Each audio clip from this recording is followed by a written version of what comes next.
ನೂತನ ಸಿಎಂ ಆದ D K Shivakumar ಅವರು ನಿನ್ನೆ ಏನು ಟಿ ಬಿ ಡ್ಯಾಮ್ 33 ಗೇಟನ್ನು ಲೋಕಾರ್ಪಣೆ ಮಾಡಿ 4 ಜಿಲ್ಲೆ ವಿವಿಧ ಗಣ್ಯರು ಎಲ್ಲ ಗಣ್ಯರು ಒಂದು ಏನು ಲೋಕಾರ್ಪಣೆ ಮಾಡಿ ರೈತರಿಗೆ ಅನುಕೂಲತೆ ಮಾಡಿದ್ರು. ಅವ್ರಿಗೆ ಈ ಮೂಲಕ ಧನ್ಯವಾದಗಳು ಹೇಳುತ್ತಾ, ನಮ್ಗೆ ಈಗೇನೈತೆ ಅಂದ್ರೆ ಈಗ ಅನುಕೂಲತೆ ಆಯ್ತು, ಆದ್ರೆ ಮಳೆ ಇಲ್ಲ, ನೀರಿಲ್ಲ, ಡ್ಯಾಮ್ನಾಗ ನೀರಿಲ್ಲ.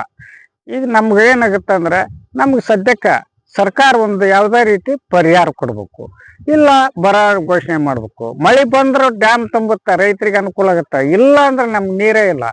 ಈಗ ಈ ರೀತಿ ಆಗಿ ಎಲ್ಲ ರೈತರು ಕಂಗಾಲಾಗ್ಯಾರ. ಬೆಳೆ ಒಣಗಾಕತ್ತೇವು, ಏನೇನಿಲ್ಲ, ನೀರು ಬಿಟ್ಕೊಂತೀವಿ, ನೀರಿಲ್ಲ.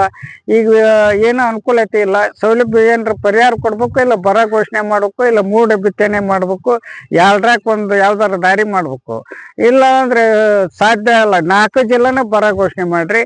ಆಮೇಲೆ ನಮ್ಗೇನಾಗುತ್ತೆ ಯಾವ್ದೇ ರೀತಿ ಪರಿಹಾರ ರೂಪದಾಗ ಪರಿಹಾರ ಹಾಕ್ರಿ, ಅಂದ್ರೆ ರೈತರು ಬದುಕಕ್ಕೆ ಚಾನ್ಸ್ ಆಗುತ್ತೆ. ಈಗ ಈ ಕಡೆ ನೋಡಿದ್ರೆ ಇಲ್ಲಿ ಕೊಪ್ಪಳ ಜಿಲ್ಲೆದೊಳಗ ನೋಡಿದ್ರೆ ಇಲ್ಲೆಲ್ಲ ಏನು ಕುಕ್ನೂರ್ ಭಾಗ, ಈಗ ಕುಕ್ನೂರು, ಯಲಬುರ್ಗ, ಇವಷ್ಟು ಕುಷ್ಟಗಿ ಎಲ್ಲ ಕಡೆನೂ ಎಲ್ಲಿ ಮಳೆನೇ ಇಲ್ಲ. ಅವ್ರಿಗೆ ಮಳೆ ಹೆಸರಿತ ಪ್ರದೇಶ, ನಮ್ಗಿಂತ ಸಂಕಷ್ಟ, ನೀರಾವರಿಗಿಂತ ಸಂಕಷ್ಟ ಅವ್ರಿಗೆ ಐತಿ. ಅವ್ರಿಗೆ ಅನುಕೂಲ ಆಗುತ್ತೆ, ಅವ್ರಿಗೆ ಅನುಕೂಲ ಆಗುತ್ತೆ ಅಂತೇಳಿ ಈ ರೈತ ಸಂಘ ರಾಜ್ಯ ಉಪಾಧ್ಯಕ್ಷ ಅಂದಪ್ಪ ಕುಳೂರು ಈ ಮಾಧ್ಯಮ ಮೂಲಕ ಮನವಿ ಮಾಡ್ಕೊಂಡಿದ್ದೀನಿ.